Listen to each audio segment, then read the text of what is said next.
A disappearance at Blackberry Bridge sparks fear and suspicion. Welcome to Unsolved Mystery Vault. I'm your moderator, Falcon. Your feedback makes this adventure special. Let me know where you're watching from.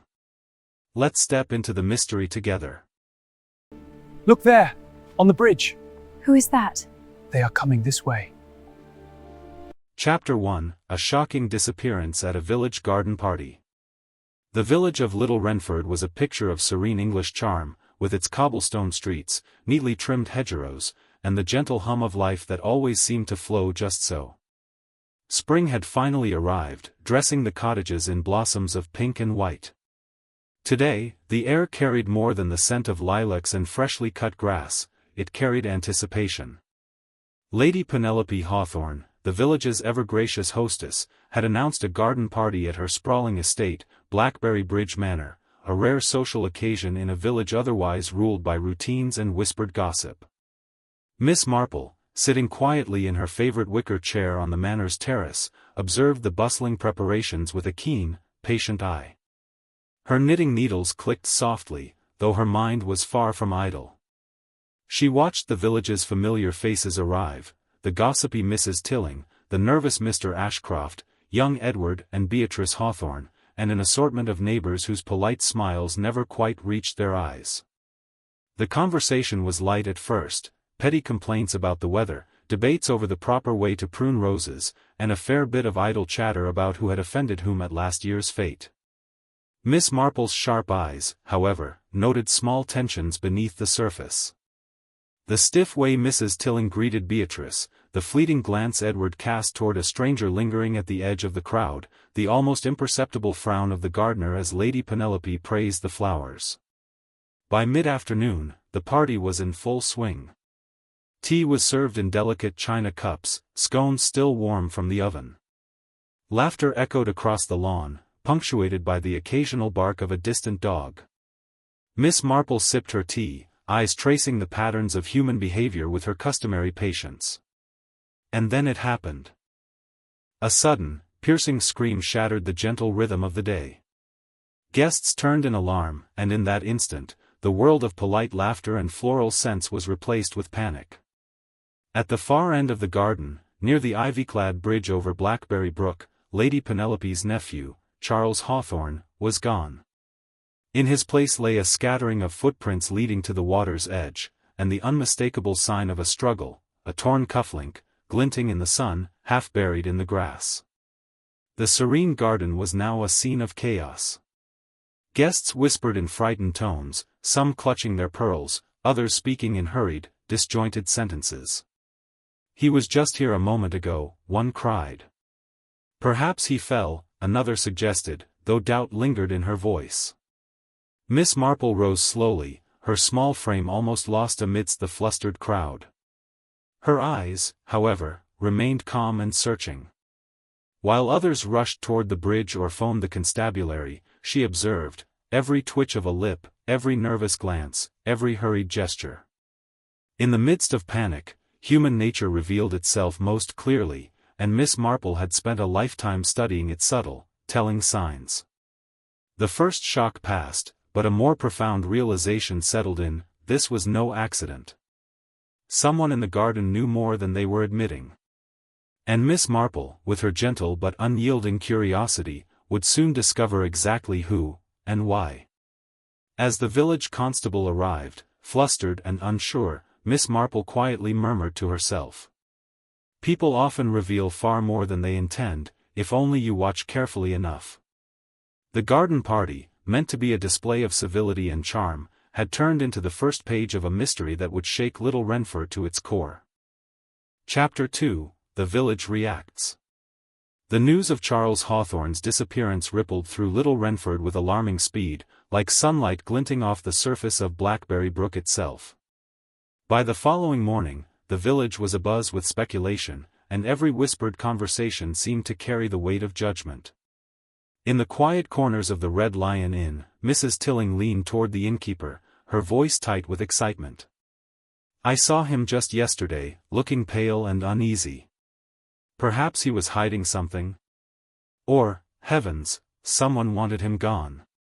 Her hands shook slightly as she clutched a teacup. Across the village green, the baker, Mr. Pritchard, muttered to anyone within earshot about the dangers of leaving young men unattended near that treacherous brook. "Mark my words," he said, squinting suspiciously at passers-by, "there's more to this than a simple accident." Every shopkeeper seemed to have their own theory, and each version contradicted the last, leaving the village buzzing with a dozen conflicting narratives. At Blackberry Bridge Manor, Lady Penelope struggled to maintain composure while entertaining the constant flow of neighbors, friends, and curious acquaintances. Her worry for her nephew was evident, yet she made every effort to appear calm and gracious. "I am certain Charles will be found," she insisted, though her hands betrayed her, fidgeting nervously with the lace on her sleeve. "The constable is searching, and the brook is not wide. He could have fallen in, or perhaps wandered off. One must remain hopeful." Miss Marple sat quietly in a sunlit corner of the drawing-room, listening. She had already spoken briefly to the constable, who, while diligent, seemed eager to close the matter quickly. "Most likely an accident," he repeated to anyone who asked, tapping his notebook as if to convince himself. But Miss Marple knew better. The air of fear, the glances too quickly diverted, the small inconsistencies in people's recollections, all were pieces of a puzzle that no single observation could solve alone.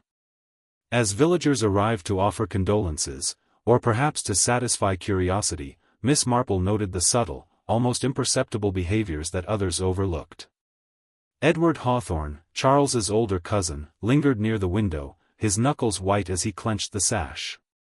Beatrice Hawthorne moved restlessly about the room, her words clipped and polite, yet her eyes darted anxiously toward anyone entering or leaving. Even the gardener, Mr. Fenwick, normally taciturn and respectful, seemed more agitated than concern alone could explain, wringing his hands and muttering under his breath. It was during a quiet moment, as the sun climbed higher and a soft breeze stirred the curtains, that Miss Marple made a small, but important observation. Mrs. Tilling, who had spent much of the previous day in exaggerated grief, now kept glancing at Lady Penelope's papers on a side table, accounts, letters, and invitations. The village gossip was not merely curious, Miss Marple realized, she was assessing, weighing, perhaps even scheming. And if Mrs. Tilling's motives were complicated, others certainly were too. By mid-morning, the constable had organized a more methodical search. A small party of villagers, including Mr. Fenwick and Edward Hawthorne, walked the brook from end to end. Their careful footsteps disturbed the soft earth, leaving the impression that anyone following would notice immediately if something had been overlooked. Beatrice stayed behind, wringing her hands near the manor's kitchen, muttering to herself about how Charles had been so responsible and never prone to mischief. Each statement, Miss Marple noted, was loaded with unspoken tension. Meanwhile, at the edge of the village, the stranger from the garden party, an unremarkable man in a grey coat whose name Miss Marple had yet to learn, stood observing the manor with a quiet intensity. He said nothing, made no move, yet his presence alone seemed to shift the dynamics in subtle ways. Miss Marple, ever attuned to human behavior, filed this detail carefully away, knowing that a seemingly minor figure could hold a critical key to unraveling the truth. By late afternoon, the village's social order had begun to fracture under the weight of fear and conjecture. Friends looked suspiciously at friends, neighbors exchanged hushed theories that grew more elaborate with each telling. Miss Marple watched it all, sipping her tea and reflecting on the patterns she had long observed. In her experience, a village was like a carefully tended garden. Beneath the surface, roots tangled in unexpected ways, and even the calmest soil could conceal something dark and dangerous. As twilight approached, Lady Penelope finally allowed herself a moment alone in the conservatory, her hands trembling as she clasped a photograph of Charles. Miss Marple followed at a discreet distance, quietly noting the lady's expression of worry, hope, and something else, a shadow of unease at the undercurrents stirring around her home. It was a familiar feeling to Miss Marple, who had spent countless hours observing the interplay of fear, desire, and secret resentment that so often accompanied a crisis. The first day after the disappearance ended with no sign of Charles Hawthorne, yet Miss Marple had already begun to see patterns emerging in the chaos. Every glance, every hesitation, every whispered theory added another piece to the intricate puzzle. The village, seemingly ordinary and serene, was revealing its true nature, layer by layer, secret by secret, and Miss Marple, patient as ever, was quietly taking note of it all. By the time darkness settled over Little Wrenford, a single thought rested in her mind: the surface of peace had been broken, and beneath it, something far more dangerous awaited discovery. Chapter 3: Early Investigation. The morning after Charles Hawthorne's disappearance dawned cool and grey, the kind of weather that made the village of Little Wrenford seem smaller, more intimate, as if the very fog pressed in to listen to every whisper. Miss Marple, sitting in her usual corner of the drawing-room at Blackberry Bridge Manor, sipped her tea quietly while the household stirred around her. There was tension in the air, subtle but unmistakable, and she knew that today would mark the beginning of a slow unraveling, one layer at a time. The constable arrived promptly, a bundle of papers and half-formed theories under his arm. "We've retraced the brook," he said, voice brisk but anxious. "Nothing so far. It seems the young man vanished into thin air. Most likely he wandered off and," his words faltered as Miss Marple's calm, steady gaze met his. There was no malice in her eyes, only quiet observation, and yet it carried the weight of gentle authority that made even the most confident officials hesitate. Miss Marple had already made mental notes of the villagers' behaviors from the day before: Edward Hawthorne's restlessness, Beatrice's nervous chatter, Mr. Fenwick's sudden irritability, and even Mrs. Tilling's almost theatrical sorrow. Each revealed a crack in the carefully maintained veneer of propriety. People rarely acted out of pure accident or randomness; even panic, she had long observed, left telltale signs. She began her own inquiries quietly, speaking first to the household staff. The housekeeper, Mrs. Bletchley, was meticulous but anxious. Charles seemed distracted these past few days, she confessed, wringing her apron. He received letters, yes, but I didn't see from whom. And he was unusually secretive, walking off alone more than once. Miss Marple nodded thoughtfully. Small details, easily dismissed by others, were often the keys to understanding larger truths. Next, she observed Edward Hawthorne more closely. The young man was polite, attentive, almost anxious to please, yet there was a subtle defensiveness beneath his words. "I wish it were an accident," he said, his eyes flitting to the window where the fog hung over the brook like a grey curtain. Charles would never leave without telling someone. He was careful. Miss Marple noted the emphasis on "careful," a word repeated almost as if to reassure himself rather than anyone else. Meanwhile, villagers continued to arrive, each carrying their own suspicions, their own theories. The baker insisted the boy must have slipped into the water, the grocer muttered about a possible theft, and Mrs. Tilling, as ever, hinted at scandal. Miss Marple listened without interruption, her mind weaving connections that no one else could see. Each story, each fragment of conversation, was a thread she could follow, if she was patient enough to wait. By mid-morning, Miss Marple decided it was time to visit the scene herself. She walked along the path that led to Blackberry Brook, the damp grass cool under her feet. The torn cufflink from the garden party still lay half-buried near the water's edge, a small, shining testament to the struggle she suspected had occurred. She examined the footprints, noting the direction and depth, the angle of each step, and the way the earth had been disturbed. It was subtle, almost imperceptible to anyone untrained in observation, but Miss Marple's experience allowed her to see patterns in what others might call chaos. Returning to the manor, she found Beatrice Hawthorne pacing the corridor. "Do you think he's hurt?" the young woman asked, voice tight. Miss Marple replied gently, "I believe the important question is not only where he is, but why he was led to go there, and who, if anyone, might have taken advantage of that moment." Beatrice paused, a shadow of doubt crossing her face, and then nodded. Perhaps she understood, perhaps not. Miss Marple didn't need confirmation. Observation often spoke louder than words. By afternoon, the constable had expanded the search, organizing small teams to comb the surrounding woods and nearby lanes.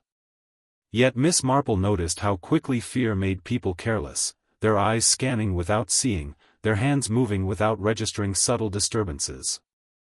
She herself walked slowly, deliberately, letting her mind catalogue every face, every gesture, every fragment of overheard conversation. As dusk approached, she returned to the manor once more. The village, she realized, was already beginning to generate its own narratives, stories that were increasingly divorced from reality. And yet among them, she sensed patterns forming, alliances, jealousies, secrets that had been carefully hidden for years. Sitting quietly by the fire, Miss Marple reflected on the day. The disappearance was no ordinary accident. She felt it in the cadence of speech, the twitch of an eye, the pause before an answer. Somewhere in Little Wrenford, the truth lay buried beneath layers of propriety and deception. And she would uncover it, not with force or confrontation, but with the steady patience of someone who knew that people revealed their secrets in the smallest, most overlooked ways. By the time night fell, Miss Marple had begun to form her first tentative theories, each grounded in observation and understanding of human nature. The investigation had begun, but the real work, the unraveling of hidden motives and concealed resentments, was only just starting. And she, ever patient, was ready to follow it wherever it led. Chapter 4: First Suspects. The morning air in Little Wrenford was crisp, carrying a chill that seemed to mirror the tension still gripping Blackberry Bridge Manor. Word of Charles Hawthorne's disappearance had spread beyond the village, neighbors whispered behind curtains, and even the usually composed Lady Penelope found herself flustered, answering repeated inquiries from distant relatives and the occasional journalist. The constable, eager to assert progress, had already begun focusing on what he believed was the most likely suspect, though Miss Marple's intuition, honed through decades of quiet observation, urged caution. The suspect was Mr. Alfred Granger, a distant relation of the Hawthornes and a man of unpredictable temperament. He had been present at the garden party, standing slightly apart from the guests, and his interactions had been curt, even dismissive, toward Charles. Witnesses noted a brief, heated exchange during the tea service, words spoken in low tones, eyebrows arched, hands gesturing sharply. For the constable, these details were damning enough. Granger has always been volatile, he explained to Lady Penelope. It's not unusual for a disagreement to escalate. We must question him thoroughly. Miss Marple, seated quietly in a corner of the drawing room, allowed the questioning to unfold, her knitting resting idle in her lap. She observed Granger carefully, the man's posture rigid, his fingers drumming nervously against the arm of the chair.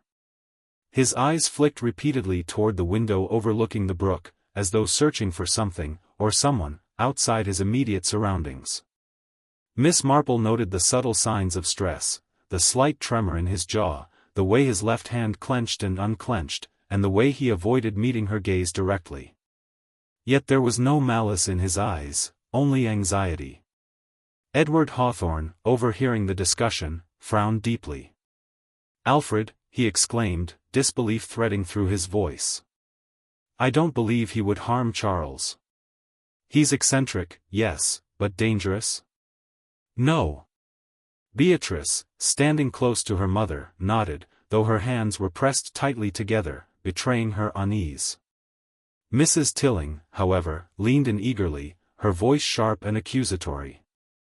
"I always knew there was something unnatural about that man. His manners are all surface, beneath, there is resentment, envy, perhaps worse." The constable nodded approvingly at Mrs. Tilling's observations, as though her gossip were evidence. Yet Miss Marple remained unconvinced. She had learned long ago that the most obvious culprit was rarely the true one. People were complex, and motives were often hidden beneath layers of social expectation, old grudges, and fear of exposure. Alfred Granger, for all his eccentricities, seemed more terrified than calculating, more reactive than premeditative.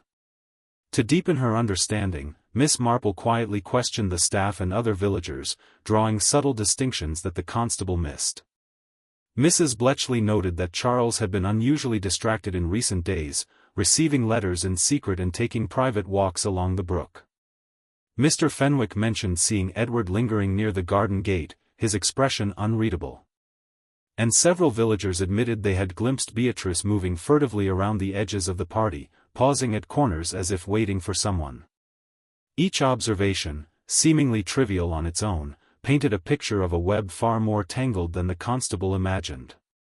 By mid-afternoon, the constable summoned Alfred Granger for more formal questioning. Miss Marple watched from a discreet distance, noting the man's responses carefully. He spoke rapidly, sometimes rambling, sometimes defensive, and occasionally silent, staring at the floor. Yet Miss Marple detected a key subtlety. When asked directly about Charles, his anxiety intensified not out of guilt, but from fear of implication. A man guilty of a deliberate act would maintain a controlled composure. Granger was simply cornered by circumstance, anxious that every word might be twisted against him. Meanwhile, the village buzzed with speculation, fueled by partial truths and selective exaggerations. People repeated what they thought they had seen, embellishing tension with every retelling. Mrs. Tilling's insistence on Alfred's possible culpability spread quickly, adding pressure to the constable's narrative. Miss Marple, however, understood that public opinion was rarely a reliable guide to truth. Observation, patience, and a careful reading of human behavior would reveal what gossip could never show. As evening fell, Miss Marple retreated to her favorite chair, knitting once again, letting the threads of the day unwind in her mind. The constable had a suspect, the village had a story, and the Hawthorns were caught between hope and fear. But Miss Marple's instincts told her that the real answer lay elsewhere. Somewhere in Little Wrenford, hidden among ordinary actions and ordinary people, was the truth of Charles Hawthorne's disappearance. And she intended to uncover it, quietly, methodically, and with the patience of a gardener tending a delicate, tangled plot.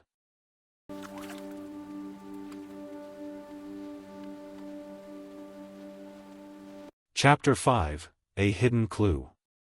The morning mist clung stubbornly to Little Wrenford, curling around the cottages and blanketing the gardens in a soft grey haze. Miss Marple, wrapped in her shawl, set out along the edge of Blackberry Brook, retracing the paths that Charles Hawthorne had been known to favor.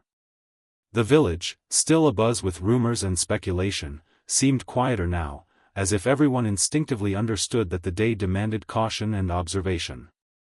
Each step Miss Marple took was deliberate, each glance measured, attuned to the smallest irregularity that might otherwise escape notice. She paused at the spot near the bridge where the torn cufflink had been discovered.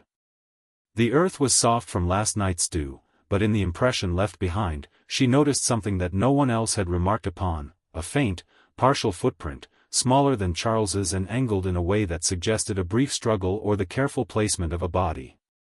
Most would have overlooked it entirely, dismissing the soil as simply disturbed by the previous day's searchers. Miss Marple's keen eyes, however, recognized it as a whisper from the scene itself, a clue that might connect more than a single moment of panic. Her thoughts wandered as she examined the surrounding flora. The brook's edges were lined with reeds and low shrubs, hiding shallow depressions where one could easily slip or be pushed without leaving a trace.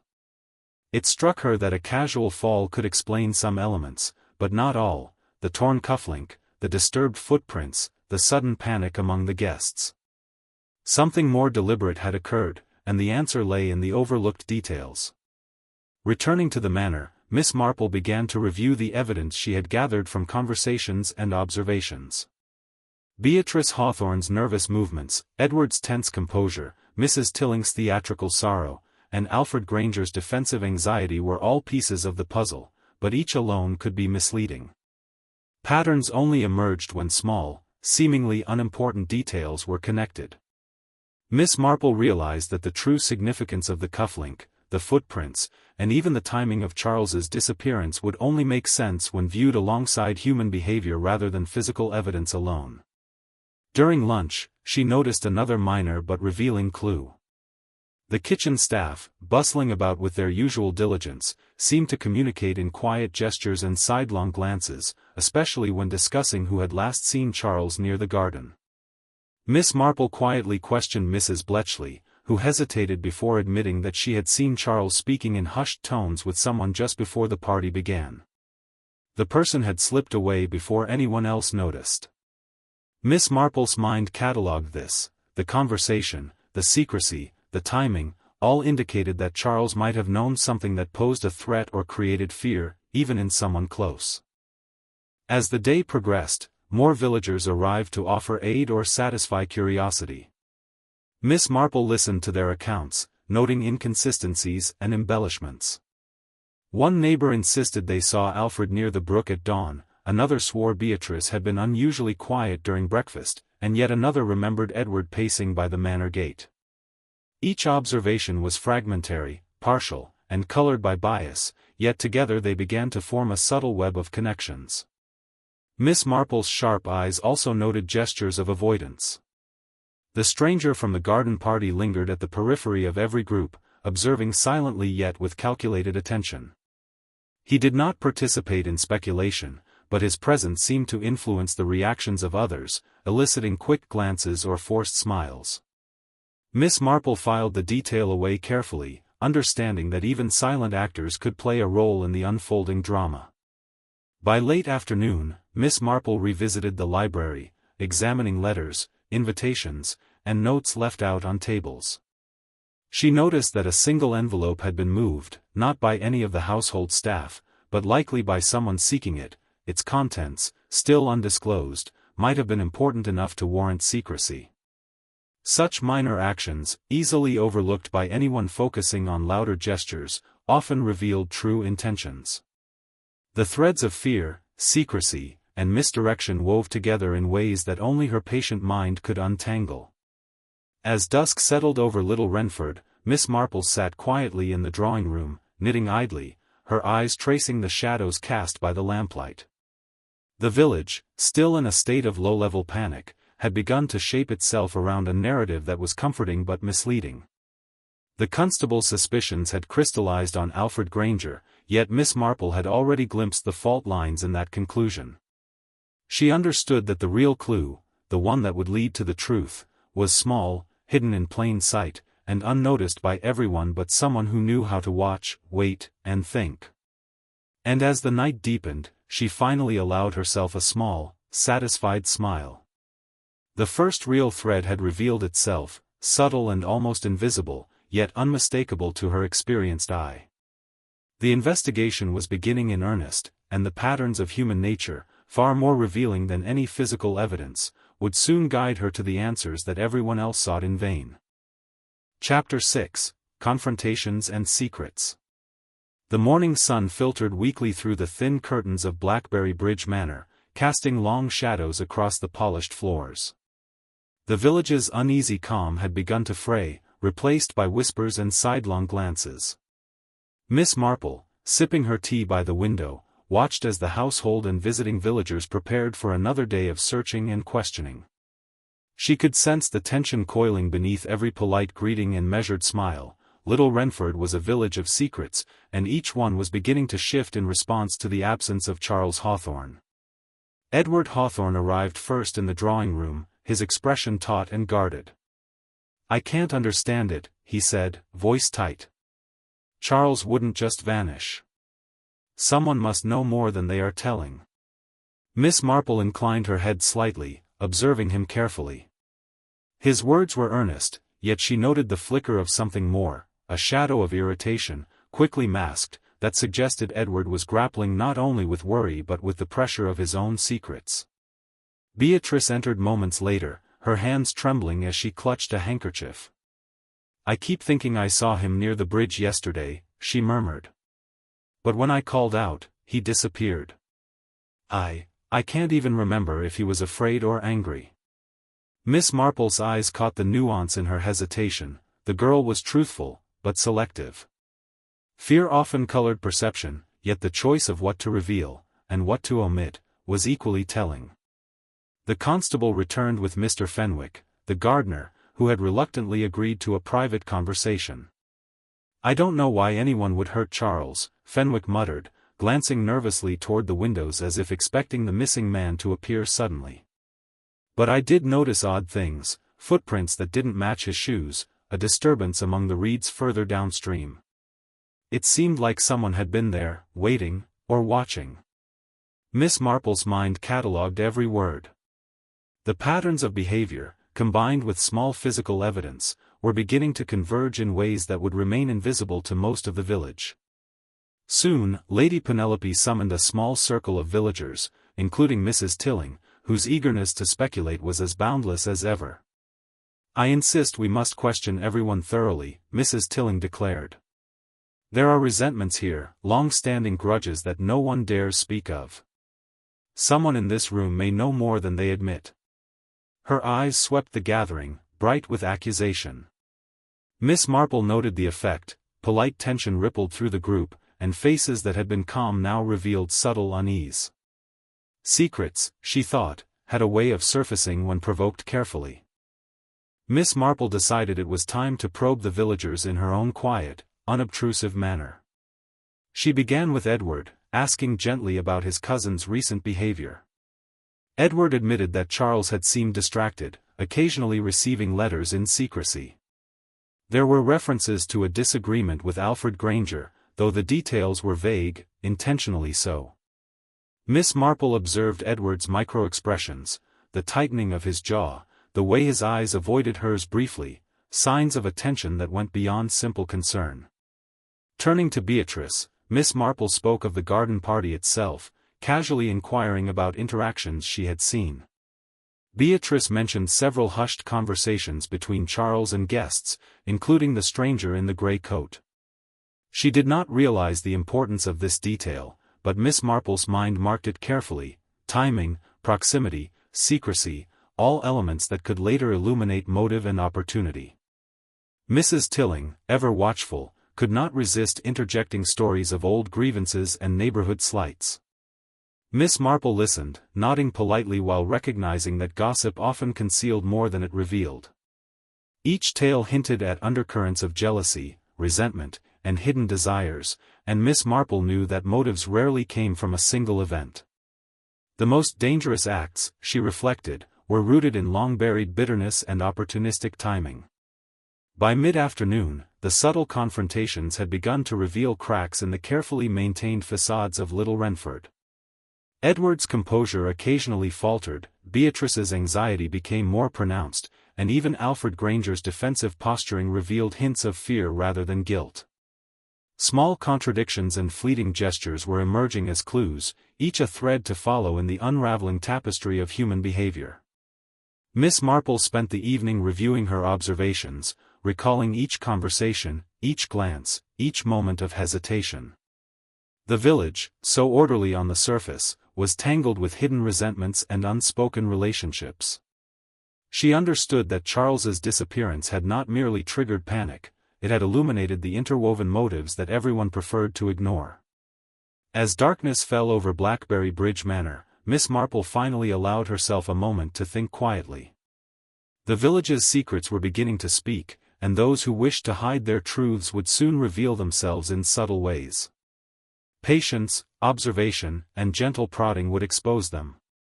She sipped her tea and reflected. The investigation was no longer simply about finding Charles, it was about uncovering the motives that had made his disappearance possible. And in that, Miss Marple felt a quiet certainty: the threads of deception were fragile, and with careful attention, they would unravel. Chapter 7: Another Twist. The morning in Little Wrenford was deceptively calm, the fog lifting from the fields to reveal a village that seemed, on the surface, unchanged. Yet beneath the polite greetings and carefully restrained chatter, tension coiled like a spring, ready to snap. Miss Marple, walking slowly along the lane that led to Blackberry Brook, had the distinct sense that the village itself was holding its breath. Something had shifted overnight, an imperceptible change in atmosphere, in glances exchanged between neighbors, in the hesitations that punctuated otherwise ordinary sentences. News arrived mid-morning that changed everything. The village constable, pale and hurried, burst into Blackberry Bridge Manor with a message that made Lady Penelope's face drain of color. "We've found something," he announced, voice trembling despite his usual officious tone. "A body, or at least part of one, near the old mill, a little downstream from the brook. Gasps and exclamations filled the room. Beatrice clutched her mother's arm, her knuckles white.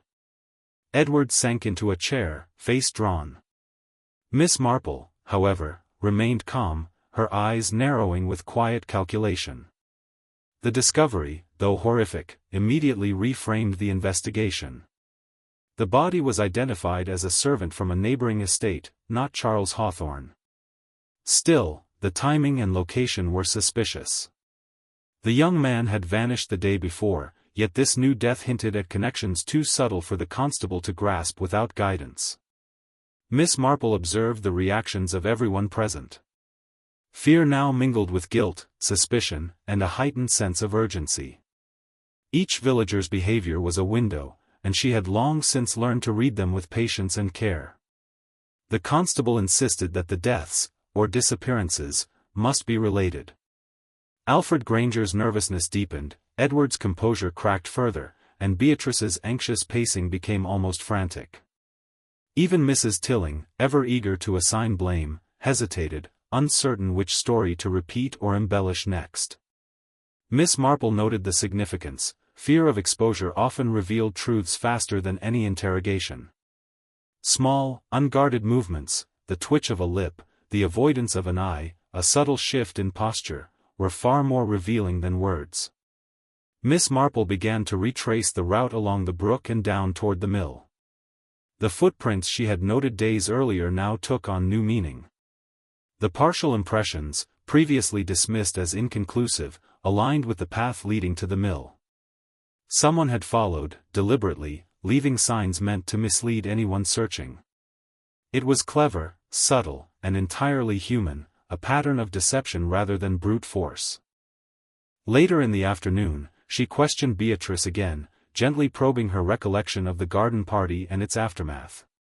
Beatrice admitted, hesitantly, that she had glimpsed a shadow near the reeds the day before, a figure moving quickly, almost furtively, before disappearing. She could not identify the person, but the detail mattered to Miss Marple. Observation often revealed more than confession, and the girl's nervous admission confirmed that someone had been manipulating events carefully, orchestrating movements and appearances to create false narratives. Meanwhile, Edward, growing more agitated under the constable's repeated questioning, finally admitted that Charles had been unusually anxious in the days leading up to the party. He received letters, Edward said quietly. He wouldn't tell me from whom. But he was worried, afraid, almost. I thought it was trivial at first, something private, but now, his voice trailed off. Miss Marple made a careful note. Anxiety in a person who normally remained composed was a signal, a subtle alarm bell that pointed toward unseen pressures. By evening, the village had begun to fracture under the weight of multiple crises. Villagers whispered in hushed corners, connecting dots that may or may not have existed. Every encounter now carried potential significance, every glance could indicate complicity or guilt. Miss Marple, knitting calmly in her chair, catalogued each observation meticulously, the strands of behavior weaving themselves into a pattern she alone could perceive. The new discovery, the body near the mill, was a turning point. It shifted suspicion, heightened tension, and forced hidden resentments to the surface. Miss Marple understood that the true danger lay not in the physical evidence, which was often misleading, but in human behavior, in the choices people made, the secrets they carried, and the small, instinctive reactions that betrayed their inner truths. As night settled over Little Wrenford, Miss Marple finally allowed herself a moment to reflect. The threads were beginning to converge, though the final pattern remained obscured. One person, or perhaps several, was manipulating events, creating diversions, and exploiting fear. The challenge now was to discern the careful artifice from genuine panic, and she knew that the real revelation would come not from brute investigation, but from observing how the villagers responded when the pressure of suspicion became unbearable. And as she sat quietly by the lamplight, knitting her silent thoughts into order, Miss Marple realized that the next move would be critical. The true criminal, clever and patient, was still watching, still waiting, but so was she. I remember when this house was first built. It must have been quite grand. And full of life. Those were the days. Chapter 8, Miss Marple's Final Test. The morning air in Little Wrenford carried a brittle edge, sharp and insistent, as if the village itself sensed that the climax of its anxieties had arrived. Miss Marple, quietly sipping her tea by the drawing-room window of Blackberry Bridge Manor, allowed the events of the past week to settle in her mind like the final pieces of a delicate puzzle. The disappearance of Charles Hawthorne, the discovery of the servant near the mill, and the mounting tension among the villagers had all created a web of behavior, fear, and misdirection, one that only patience and careful observation could unravel. Miss Marple's plan was simple but subtle. She would not confront the suspects directly with accusations, nor would she demand confessions. Instead, she would craft a situation, a gentle psychological test, that would provoke reactions revealing hidden truths. She began with Alfred Granger, who had remained anxious and defensive throughout the investigation. Miss Marple invited him to tea, framing her questions as casual musings. "I often wonder," she said lightly, "how people react when they fear exposure. Do they speak quickly, try to explain, or remain silent?" Alfred shifted uncomfortably, adjusting his chair. His gaze flicked toward the window, avoiding hers, and he answered cautiously, attempting to mask the tremor in his voice. Miss Marple allowed him to speak, nodding politely, encouraging small slips of behavior, gestures, hesitations, inconsistencies that others would never notice. She observed the subtle tension in his shoulders, the way his fingers fidgeted with the cup handle, and the careful avoidance of certain topics. Each small signal was a thread she would later tie to the broader pattern. Next, she engaged Beatrice Hawthorne.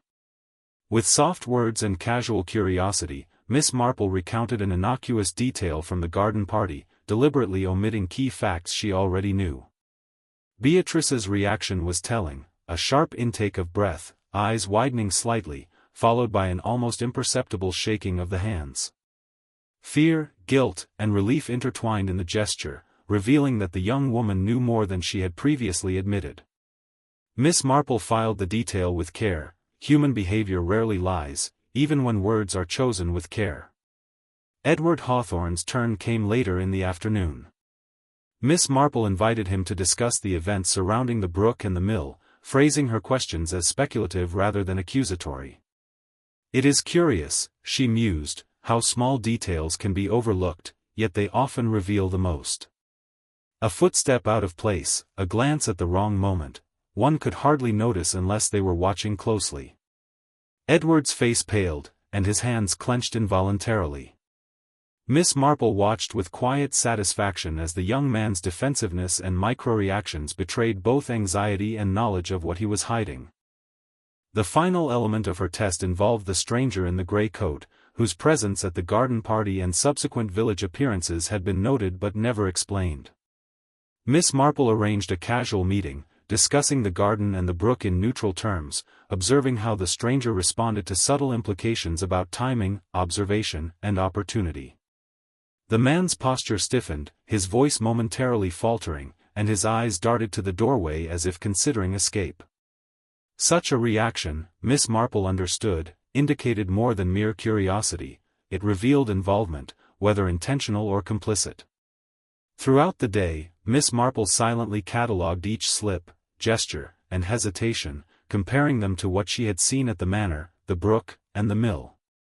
By evening, patterns were clear. Some behaviors were performative, designed to mislead, others were instinctive, impossible to fully control.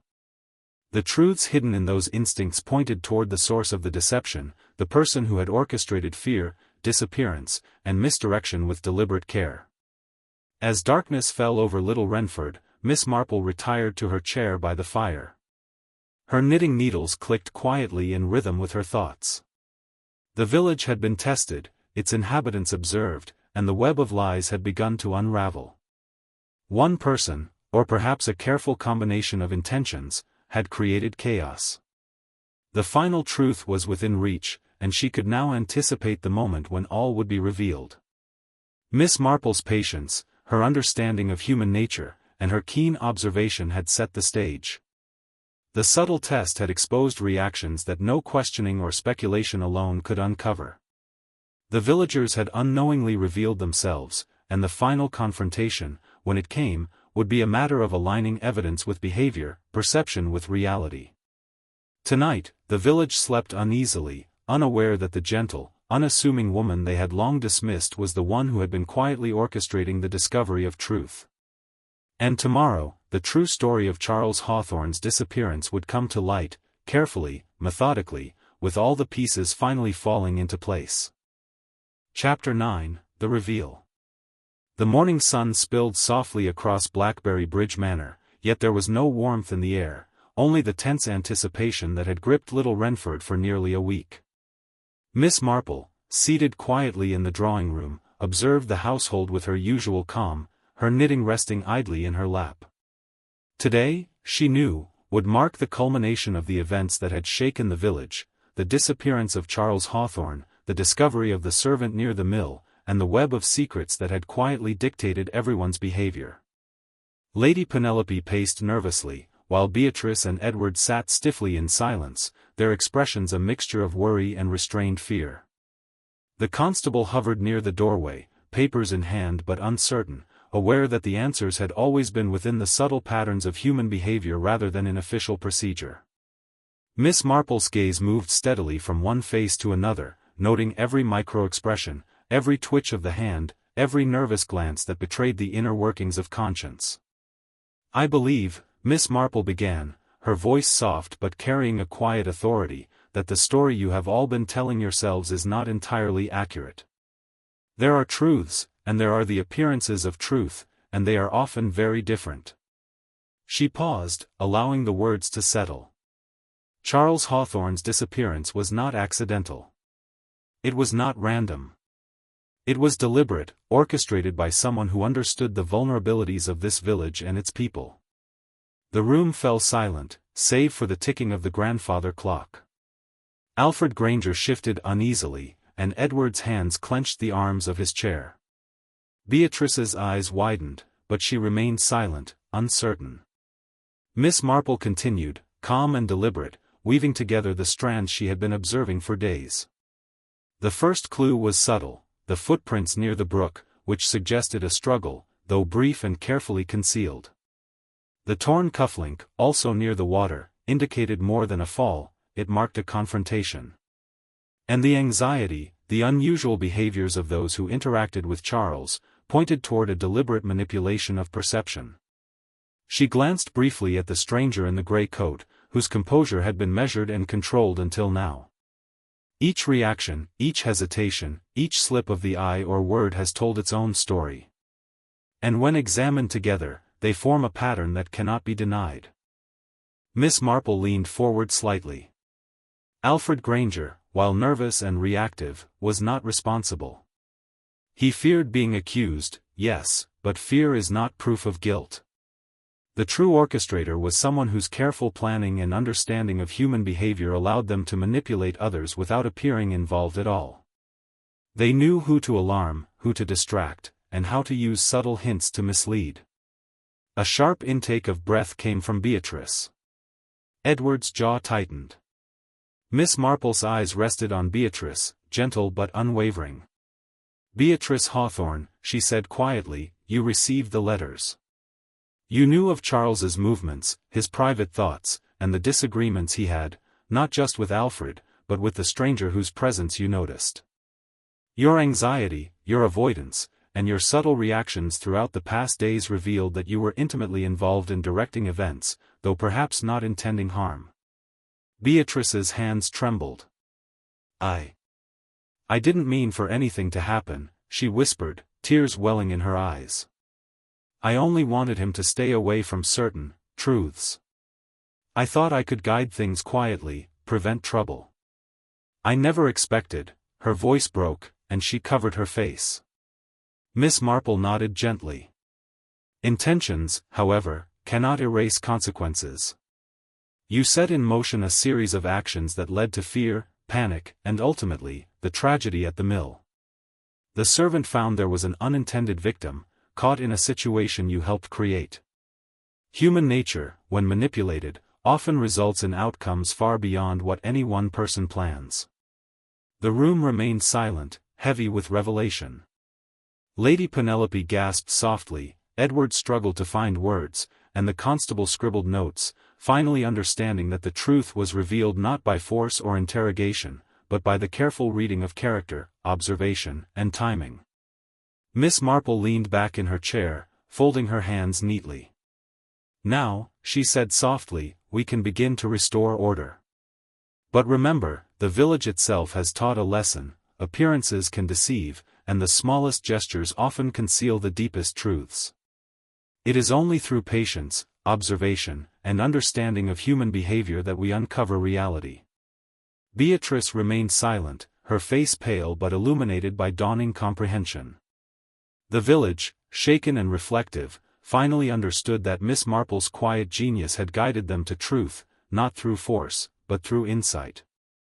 The intricate puzzle of secrets, fear, and human behavior had been unraveled, and the final picture was clear.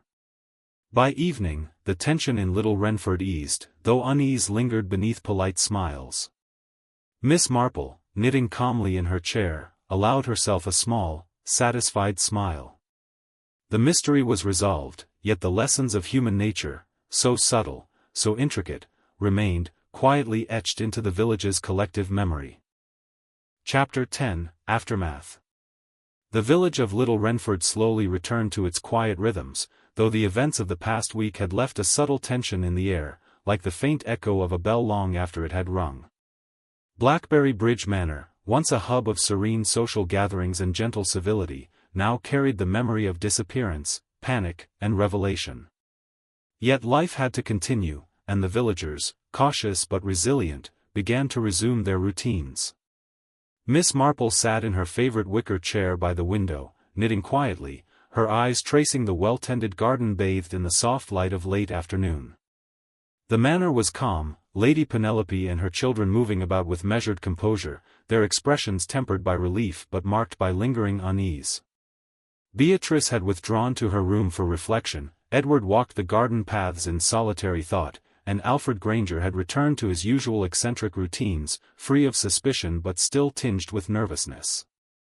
The balance, fragile yet restored, was maintained by the quiet understanding that truth, once revealed, reshaped relationships in ways that polite society could scarcely acknowledge aloud.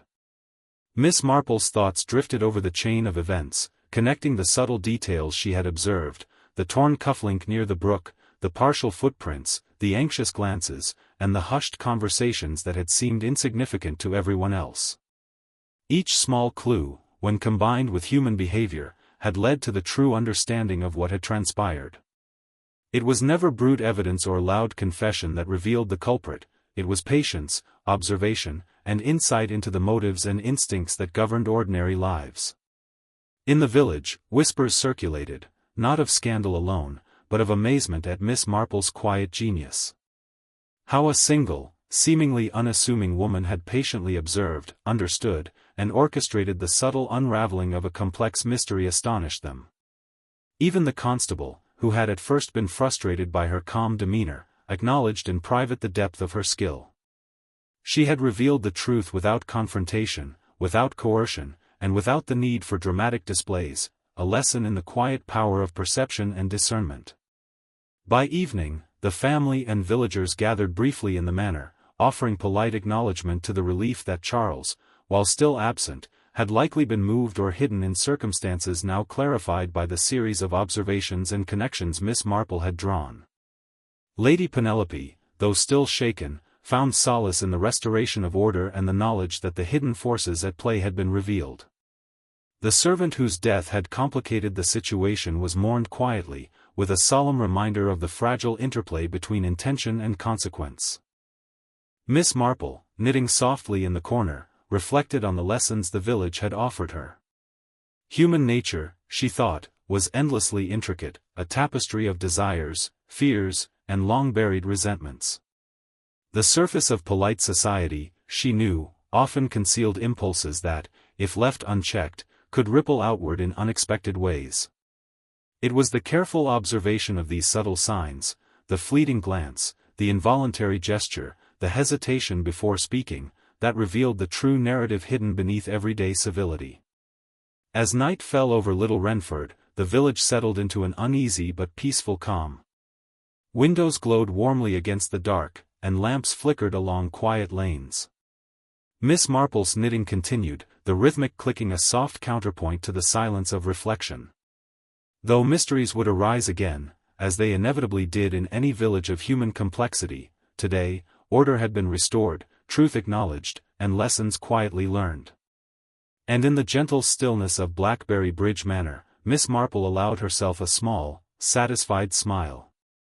The puzzle had been solved, not through spectacle, but through patience, insight, and an understanding of the intricacies of human behavior.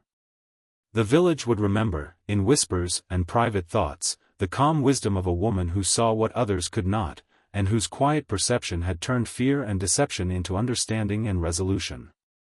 Life in Little Wrenford would go on, gentler and wiser for having endured the disruption, while Miss Marple, ever observant, returned to her knitting, ever ready to notice the next subtle shift in the human story.